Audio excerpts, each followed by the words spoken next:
সম্মান দিলে সম্মান ফেরত আসে। আমরা ভয় পাই আমাদের সেলিব্রিটি আমাদের পাওয়ার চলে যাবে। যেই জাতির সন্তানরা আমাদেরকে বাক স্বাধীনতা দিয়েছে, যেই কারণে আমি আজকে কথা বলতে পারছি, সেই বাচ্চাদের উপরে গরম জল ঢালার কথা বলেছে। আমরা চাই আপনারা জাতির কাছে বাচ্চাদের কাছে ক্ষমা প্রার্থনা করেন। স্বাধীন হইনি, আমরা স্বাধীন হওয়ার পথে হাঁটছি। সরকার যেভাবে পালিয়ে গিয়েছে, আমাদের যারা অগ্রজ শিল্পী সমাজ তারা সেভাবে পালিয়ে যায়। আমরা চাই আপনারা সরি ফিল করেন। আমরা চাই আপনারা জাতির কাছে বাচ্চাদের কাছে ক্ষমা প্রার্থনা করেন, আমাদের কাছে সরি বলেন। আপনারা যে সিন্ডিকেট গড়ে উঠেছেন একের পর এক এত বছর ধরে, সেটা শেষ হোক। এমন তো না আপনারা সারা জীবন বেঁচে থাকবেন, কেউ থাকবে না, আপনারা থাকবেন না, আমরাও থাকবো না। জায়গাটা ছেড়ে দেন, সম্মানের সহিত ছেড়ে দেন। আর যদি কাজ করতে চান একসাথে, আপনারা আমাদেরকে সম্মান দেন, আমরা আপনাদেরকে সম্মান দিব। সম্মান দিলে সম্মান ফেরত আসে। তাহলে আমাদেরকে কেন আপনারা বিশ্বাস করছেন না? যেটা ক্যামেরার সামনে বিশ্বাস করেন, সেটা কেন বিহাইন্ড দ্য ক্যামেরা বিশ্বাস করেন না? কেন এই সিন্ডিকেট? কেন সবখানে সিন্ডিকেট? কেন আপনারা একই ঘরানার কাজ করতে চান? আপনারা কেন একটা সিন্ডিকেট করে জুনিয়রদের উঠতে দেন না? কেন এত বছরের নতুন আর্টিস্ট তৈরি হয়নি? এখানে যতগুলো আর্টিস্ট আছে তাদের প্রত্যেকের পেছনে বিশাল বিশাল জার্নি আছে, বিশাল বিশাল কষ্ট আছে, কেউ কাউকে ধরে দিয়ে দেয়নি। বাংলাদেশেই বোধহয় এমন একটা ইন্ডাস্ট্রি, এই সংস্কৃতিতে, যে কেউ কাউকে তুলে ধরেনি। কেউ বলতে পারবে কোন একটা আর্টিস্টকে কোন একটা বড় আর্টিস্ট তুলে ধরেছে? একটা শিক্ষক যদি একটা স্টুডেন্ট তৈরি করতে পারে, একটা অভিনেতা কোন একটা অভিনেত্রীকে তৈরি করার সেই সৎ হাতটি বাড়িয়ে দেয়নি এত বছর, তার মানে আমাদের ভিতরে সেই সৎ সাহসটা নেই। আমরা ভয় পাই আমাদের সেলিব্রিটি আমাদের পাওয়ার চলে যাবে। সেই বিতর্কে নাই গেলাম। যে যার যোগ্যতায় আজকে ওটিটিতে দখল করেছে, যে যার যোগ্যতায় বিজ্ঞাপনে দখল করছে, এটা যার যার যোগ্যতায়। কেউ কাউকে হেল্প করেনি। একটা শিল্পীকে কেউ বলতে পারবে না যে আমাকে অমুক ভাই, ওই মঞ্চের অমুক নেতা, অমুক সেই আমাকে হেল্প করেনি, একটাও করেনি।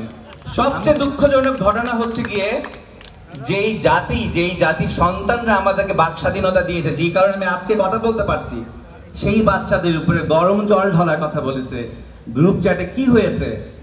আমার অবাক লাগে, আপনাদের তো বাচ্চা আছে, আপনার তো ভাই বোন আছে, ওরা কোনো না কোনো ভাবে আপনাদের বাচ্চা কাচ্চা, এবং আপনাদের অডিয়েন্স যারা রাত জেগে ইউটিউবে আপনাদের নাটক দেখে, যারা আপনাদের ফ্যান, যাদের বেডরুমে আপনাদের ছবি থাকে, সেই বাচ্চাদেরকে আপনারা গুলি করতে বলছেন, গরম জল ঢালতে বলছেন।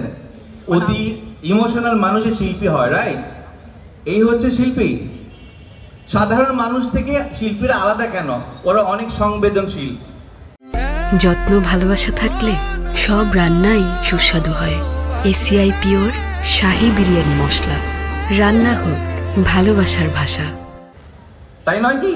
তাহলে সেই সংবেদনশীল মানুষগুলা বাচ্চার গায়ে গরম পানি ঢালতে পারে, এবং মান্থলি বসে বসে সেই স্বৈর শাসকের লিস্টে বসে বসে গুণগান গাবে, আর অ্যাকাউন্টে টাকা চলে যাবে। আর আমাদের এক একটা আর্টিস্টকে বাসা ভাড়া দিতে খবর হয়ে যায় তারা 2 মাস পর দুবাই যাবে, কান ফেস্টিভ্যালে যাবে, ফার্স্ট ক্লাস এয়ারলাইন্সে করে। এগুলোর রহস্য আমরা জানি। হ্যাঁ, শিল্পী থাকবে রাজার মতো, আর আমাদের শিল্পীদেরকে ভয় নিয়ে থাকতে হয়। আমার পেমেন্টটা কি ক্লিয়ার হবে?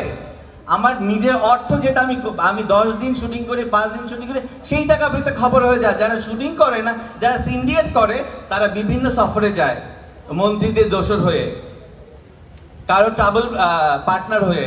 এগুলো বন্ধ হওয়া উচিত। আর আপনাদের শিল্পী, আপনারা কি নিজেকে বলেন আপনারা শিল্পী? বাচ্চা মারতে সাপোর্ট করেন, গ্রুপ টেক্সে বসে বসে আপনারা প্ল্যান করেন কিভাবে আরো কত বছর থাকবেন এই গভর্নমেন্টের সাথে। তারপর আপনাদের ফ্ল্যাট হবে, দুবাই সফরে যাবেন, তারপরে আপনাদের ল্যান্ড পাবেন। আর এদিক দিয়ে যারা সত্যিকারের শিল্পী, তাদের কি অবস্থা?